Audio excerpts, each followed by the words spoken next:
વસ્તુ કહી ભૂતકાળ. અને જે ભૂતકાળની ઘટનાઓ છે ને એ આપણા કંટ્રોલમાં નથી, અને જે આપણા કંટ્રોલમાં ન હોય એની કોઈ ચિંતામાં પડવું નહીં. બીજી વસ્તુ કહી ભવિષ્યમાં થવા વાળી ઘટના આપણા કંટ્રોલમાં છે. કોવિડ થી પહેલા કેટલું પ્લાનિંગ કરીને બેઠા હતા કે આપણે આમ કરવાના છીએ, આપણે ત્યાં હોલિડેમાં જવાના છીએ, આપણે આ કરવાનું છે, આ કરવાનું છે, પણ ભવિષ્યની કોઈ ઘટના ઉપર આપણો કંટ્રોલ ચાલતો. તો જેના ઉપર આપણો કંટ્રોલ ચાલતો ન હોય ને એની પણ બહુ પરવા કરવી નહીં. એટલે કે ભૂતકાળની ઘટના, બીજું કયું ભવિષ્યની ઘટના, ત્રીજી વસ્તુ કઈ બીજાના કાર્યો. જરા ભાવથી બોલજો કઈ વસ્તુ. આટલી વસ્તુની ચિંતા કરવાની નહીં, કારણ કે આટલી વસ્તુ આપણા કંટ્રોલમાં નથી. સૌથી પહેલું શું કહ્યું? ભૂતકાળની ઘટનાઓ. જરા ભાવથી બોલજો. બીજું શું કહ્યું? ભવિષ્યની ઘટનાઓ. જરા ભાવથી બોલો તો ખરા. હું કાયમ કહેતો હોઉં ને કે દુનિયાને બે ભાગમાં વાંટી શકાય. બોલે કેવી રીતે? અડધા લોકો એક જે ભૂતકાળમાં જીવે ને અડધા લોકો એક જે ભવિષ્યકાળમાં જીવે. બોલે કેવી રીતે? અડધા લોકો ભૂતકાળમાં જીવવા વાળા. બોલે કેવી રીતે? બોલે પહેલા અમારી પાસે આટલું હતું અને અમે આવી રીતે રહેતા હતા. અને અડધા લોકો ભવિષ્યકાળમાં રહેવા વાળા. બોલે અમને ભવિષ્યમાં આટલું મળવાનું છે અને અમે આવી રીતે. આપણે ત્યાં કહેવાય આ બંને સપનાની દુનિયામાં રહેવા વાળા છે. માટે ભૂતકાળની ઘટનાઓ પર આપણો કંટ્રોલ નથી. માટે એના માટે દુઃખી થાઓ કે રડો કઈ ફરક નહીં પડે. બીજું ભવિષ્યમાં થવા વાળી ઘટના જે આપણા હાથમાં આવ્યું નથી એનું પ્લાનિંગ કરવા વાળા આપણે કોણ? તો ભવિષ્યમાં જે થવાનું છે એ આપણા હાથમાં જ નથી, આપણા કંટ્રોલમાં જ નથી. પણ અધિકતર લોકો એ ચિંતા લઈને બેઠા હોય છે કે નહીં, જો આવું થઈ ગયું તો, આમ થઈ ગયું તો, આવું નહીં થાય તો. આ બધા ટેન્શન લઈને બેઠા હો છો કે હા કે ના તો પાડો. અને એવી વસ્તુનું ટેન્શન લઈને બેઠા હો છો કે જે આપણા કંટ્રોલમાં નથી. તો જે આપણા કંટ્રોલમાં નથી એનું ટેન્શન કરીને લાભ શું? આગળ કહ્યું કે બીજાના કાર્યો.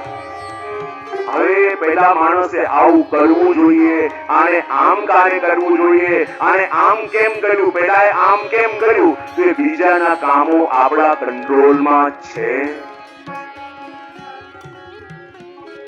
જરા ભાવથી બોલો તો ખરા. તમે જ્યારે તમારા મનને કહો છો કે ભાઈ આમ નહીં આમ કરવું જોઈએ, તો તમારું મન તમારું માને છે? આગે ના તો પાડો.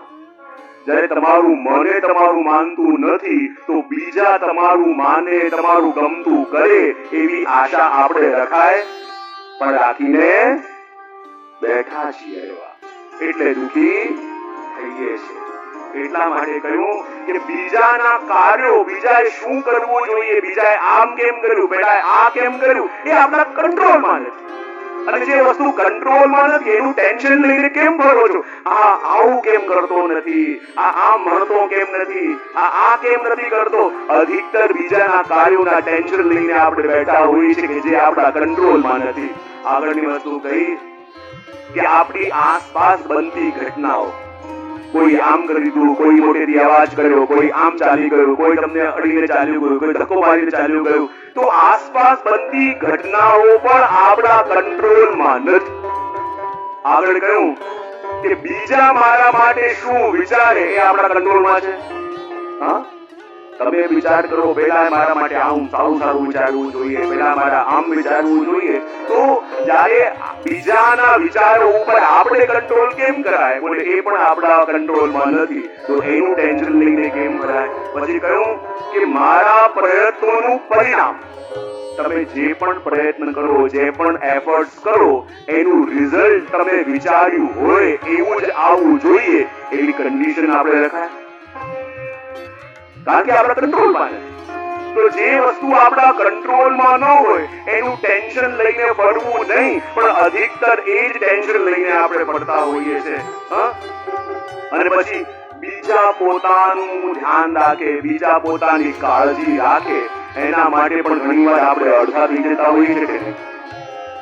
પણ આપણા અડધા થવાથી કે રડવાથી કે ચિંતા કરવાથી કોઈને કાંઈ ફરક પડે છે? તો પણ આપણે મન બદલતા એટલે દુઃખી બધી ખબર છે ને? બહુ સરસ. તો જે વસ્તુ પર આપણો કંટ્રોલ નથી એ વસ્તુ પર ચિંતા કરી, ચિંતન કરી મનને દુઃખી કરવો નહીં. તો કઈ વસ્તુ પર કંટ્રોલ છે આપણો? તો કહે આપણી કાર્યસીમા એટલે કે આપણી લિમિટ કેટલી ક્યાં ક્યાં હોવી જોઈએ, એ લિમિટને ક્રોસ કરાય કે ન કરાય એમાં આપણો કંટ્રોલ છે, એ આપણે કરી શકીએ. બીજી વસ્તુ કહી મારા વિચારો અને વિચારોનું અમલીકરણ કરવું કેવી રીતે કરવું એ આપણા કંટ્રોલમાં છે, એ કરી શકાય. મારા નક્કી કરેલા ધ્યેય તરફ મારે આગળ વધવું છે, મારા ધ્યેય સુધી પહોંચાડવા માટે જે જરૂરી વસ્તુ છે એ બધી કરવી છે, અને એમાંથી વિમુખ કરેલા તત્વો છે એનાથી દૂર રહેવું છે, એ આપણા હાથમાં છે. મારે મારી શક્તિનો ઉપયોગ રડવા માટે કરવો છે, ફરિયાદ માટે કરવો છે કે જીવનનો સામનો માટે કરવો છે, એ આપણી ચોઈસ છે.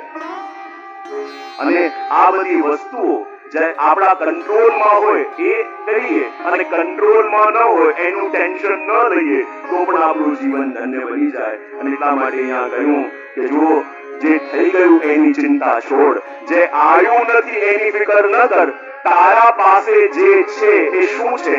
આ વર્તમાન છે. અને વર્તમાન કોને કહેવાય? હું કાયમ કહેતો કે આ વર્તમાનમાં આપણે જે વિચારો કરતા હોઈએ ને, ઘણીવાર જો આપણે કંઈક કરીએ એના કરતા પણ કંઈક વિચારીએ એનું ઇમ્પેક્ટ આપણી ઉપર બહુ મોટું પડતું હોય છે. કરીને એકવાર ભૂલી ગયા, પણ જે વિચારો છો ને એ વિચારી વિચારી તમારા મનની અંદર બીજ વવાઈ રહ્યા છે. અને એટલે હું આ પ્રસંગે કાયમ કહેતો હોઉં કે જ્યારે જ્યારે પણ આપણે વર્તમાનમાં જે પણ વિચારીએ છે એ શું કરીએ છે? એ બી વાવીએ છે. શું કરીએ? જરા ભાવથી બોલજો, હજી ભાવથી બોલજો. શું કરીએ છે આપણે? હા. અને જો વર્તમાનમાં એમ કરીએ કે મારો તો ટાઈમ જ ખરાબ ચાલે છે, મારી સાથે જવું કેમ થાય છે, મારા કામ બધા ઊંધા કેમ થાય છે, તો માનજો તમે લીમડાના બી વાવી રહ્યા છો. શું કરી રહ્યા છો? હવે લીમડાના બી વાવ્યા તો ફળ કયા મળશે? જરા ભાવથી બોલજો. આ તરફવાળા, લીમડા વાવશો તો ફળ કયા મળશે? કયા? પાઇનેપલ. લીમડાના. તો જે બી વાવ્યું એ ફળ ખાવાનું મળશે. તો પછી જયારે ફળ ખાવાની વાત આવે તો આપણે કહીએ મારે તો આંબા ખાવા હતા. તો આંબા ખાવા હોય તો શું વાવવું પડે? આ સાઈડ વાળા, બાજુવાળાને પૂછી લો, વાંધો નહીં, કે આંબા ખાવા હોય તો શું વાવવું પડે? આંબાનું બી. પણ આપણે કરીએ છીએ શું? વાવીએ છીએ લીમડા અને આશા રાખીએ છીએ કે મને આંબા ખાવા મળે. તો ક્યારે મળવાનું છે?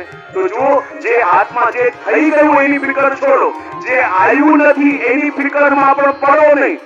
તમારા હાથમાં જે છે ને એ વર્તમાન છે, અને વર્તમાનનો ઉપયોગ બરાબર કરી લેશો તો આ જીવન ધન્ય થશે. હું ઘણી વાર કહું ને કે 3 મિત્રો હતા અને ત્રણેયની એક ઝૂંપડી હતી જેમાં સૂકા ઘાસનો ઢગલો ભરીને રાખતા. હવે એમાં એકવાર આગ લાગી. તો એક મિત્ર હતો, એને કહ્યું અરે આગ લાગી છે, ઓલવવું પડશે. તો ગયો અને બાલટી ભરીને પાણી નાખે. બીજાએ વિચાર કર્યો આ તો સૂકો ઘાસનો ઢેર છે અને મારી બાલટી ભરીને પાણી નાખી એનાથી ઓલવવાની નથી તો શું કરું? એને ફાયર બ્રિગેડ વાળાને ફોન કર્યો. ત્રીજો મિત્ર વિચાર કરે કે હું બાલટીથી ઓલવાઈશ તો પણ ઓલવાશે નહીં, ફાયર બ્રિગેડની રાહ જોઈ, સૂકું ઘાસનો ઢેર છે, બળતા કેટલી વાર લાગશે, તો કરું શું? બોલે જે ઘાસના ઢગલા બળી ગયા એ તો બળી ગયા, પણ જેટલા બચાવી શકાય એટલા તો બચાવી લો. એ ઝૂંપડીમાં ઘૂસ્યો અને જેટલા ઘાસના પૂડા બળવાના બાકી હતા એને બચાવીને બહાર લઈ આવ્યો. તો આજ આપણું જીવન છે, આ કુટિયા આપણો માનવ દેહ, અને એમાં બળી રહેલું સૂકું ઘાસ એ બીજું કાંઈ નહીં, એ આપણા જીવનની પ્રત્યેક ક્ષણો છે. જે જીવનની ક્ષણો બળી ગઈ એ તો બળી ગઈ, પણ જેટલી બચાવી શકાય એને બચાવીને ભગવત કાર્યમાં લગાવી દો તો આ જીવન ધન્ય થઈ જાય. જો આ જીવન છે ને એ પણ આપણને રોજ કંઈક નવું શીખવે છે. અને હું કાયમ મારા પ્રવચનોમાં કહેતો હોઉં કે આપણા આખા વર્ષમાં કેટલો ટાઈમ લર્નિંગનો ટાઈમ આવે છે. હું શું બોલ્યો? જરા વાક્ય દોહરાવજો. આપણા જીવનમાં દર વર્ષે કેટલોક ફેઝ એવો હોય છે જેને લર્નિંગ ટાઈમ કહેવાય. શું કહેવાય? અને એવા ટાઈમમાં જો આપણે જાતે ન શીખ્યા તો આ સમય આપણને એની રીતે શીખવે, ને જ્યારે સમય આપણને એની રીતે પાઠ શીખવે તો બહુ આકરું લાગે. કહેવાય કે જ્યારે લર્નિંગ ટાઈમ આવે ને ત્યારે પોતાની જાતને શીખવાડવાનું, પોતાની જાતને ટ્રેન કરવાનું કે જો જીવનની દરેક ઘટનાઓ છે ને, જ્યારે કોઈ પણ પ્રયત્ન આપણે કરીએ છીએ તો વ્યક્તિ જ્યારે પ્રયત્ન કરે છે તો એ ક્યારે પણ હારતો નથી. યા તો એ જીતે છે યા પછી કઈ શીખે છે. આપણે કોઈ પણ પ્રયત્ન કરીએ છીએ ને, ચાહે વસ્તુ થઈ કે ન થઈ, પણ ઘણીવાર પ્રયત્ન કર્યો એમાં આપણને એવા પાઠ મળી જાય છે કે જે પાઠ આપણે લાખોના ખર્ચા કરીને મોટા મોટા કોર્સ કરીને આવીએ, જેમાં શીખવા ન મળે એ લાઈફમાં મળેલો એક ઝટકો આપણને શીખવાઈ જાય છે કે નહીં. એટલે દુનિયામાં કોઈ હારતું નથી, યા તો જીતે છે યા પછી શીખે છે. આ વસ્તુ જીવનમાં આપણે ધ્યાનમાં રાખીએ તો ક્યારે પણ અટપટી ન થાય. અને જીવનનું એક સૂત્ર પણ છે